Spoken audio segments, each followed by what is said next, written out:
বাংলা সংস্কৃতি বলয়ের সাপ্তাহিক সংস্কৃতি হাটের ১০০তম দিনে সংস্কৃতি প্রেমীদের হৃদয় স্পর্শের তোড়জোড়। বর্ণময় মশাল র্যালি সহ নতুনত্ব মাটির সাংস্কৃতিক অনুষ্ঠান আয়োজনের উদ্যোগ, প্রস্তুতি চূড়ান্ত। 2023-এর 10 ডিসেম্বর রাজধানী আগরতলার অনতি দূরে নন্দননগরের সেনপাড়া মাঠে মাটির সংস্কৃতির যে বীজ নতুন করে বপন হয়েছিল, এখনো তার শৈশব পেরোয়নি। বাংলা সংস্কৃতি বলয় আয়োজিত সেদিনের সাপ্তাহিক সংস্কৃতি হাট গোটা রাজ্যের সাংস্কৃতিক পরিমণ্ডলের যে পরিবর্তন এনেছে, সে ধারায় মাটির সংস্কৃতি, ধামাইল, ঝুমুর, জারিসারি আর মাটির গানে নতুন করে উৎসাহিত রাজ্যের সাংস্কৃতিক মহল। সাপ্তাহিক সাংস্কৃতিক হাট পৌঁছে যাওয়ার অপেক্ষায় ১০০তম দিনে কাউন্টডাউন প্রায় শেষ, অবসান হতে চলেছে অপেক্ষার। আগামী 10 নভেম্বর রবিবার বাংলা সংস্কৃতি বলয়ের ১০০তম সাপ্তাহিক সংস্কৃতি হাট বসবে।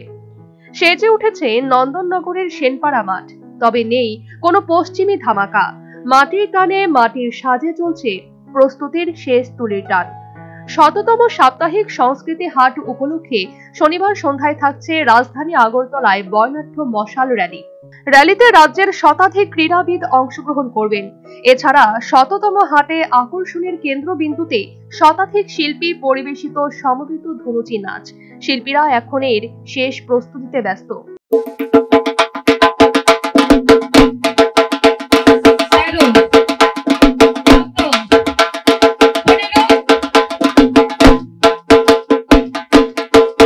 শততম সাপ্তাহিক সংস্কৃতি হাটে উপস্থিত থাকবেন রাজ্যের মুখ্যমন্ত্রী মানিক সাহা। এছাড়া উপস্থিত থাকবেন রাজ্যের বিশিষ্ট শিল্পী, সাহিত্যিক ও মাটির সংস্কৃতি অনুরাগী মহল। চিরাচরিত ধারায় থাকবে ঝুমুর, ধামাইল, জারিসারি। বাংলা সংস্কৃতি বলয়ের সাপ্তাহিক ১০০তম হাটকে সাফল্যমণ্ডিত করে তুলতে সহায়তার হাত বাড়িয়ে দিয়েছে রাজ্যের সড়ক পরিবহন নিগম। ১০০তম দিনে অরুন্ধতী নগর স্থিত ড্রপ গেট, RMS চৌমুহনী ও নতুন নগর থেকে নিখরচায় সেনপাড়া মাঠ যাত্রার সুযোগ করে দিচ্ছে TRTC। সর্বোপরি ১০০তম সাপ্তাহিক সংস্কৃতি হাট মাটির টানে, মাটির গানে মনোগ্রাহী করে তুলতে ভরপুর আয়োজন করেছে বাংলা সংস্কৃতি বলয়।